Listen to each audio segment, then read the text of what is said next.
Hello everyone, welcome back. If you try to send an email from your iPhone but the iPhone says cannot send mail, the address of sender was invalid, then do the following step to fix this issue. So without wasting any time, let's get started, and before start please do like, share and subscribe. First of all, we have to make sure that we have a stable and strong internet connection. After that, we are going to launch settings, scroll, find and tap on mail, and tap on accounts and tap on Gmail. Here we have tap on accounts again and tap SMTP server. Now again Gmail SMTP server and turn off server. Here we are going to wait for few seconds, then turn on back, cancel account, tap done. After that, hopefully you will get rid of this issue. If not, then tap on delete account and delete to confirm.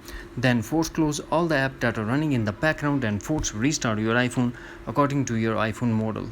After force restart, launch settings, back to mail and tap on accounts and tap add account to add again the Gmail account. The next solution that we are going to do, launch settings, tap on journal and tap transfer reset iPhone, tap reset and tap reset all settings. This process will delete all your customized setting to default setting, but no data or media will be deleted. Now put iPhone passcode and tap again reset all settings to confirm. And also under settings and general, tap on software update and update your iPhone to a latest iOS version. That's it. Hopefully friends, you found this video helpful, so please do like, share and subscribe.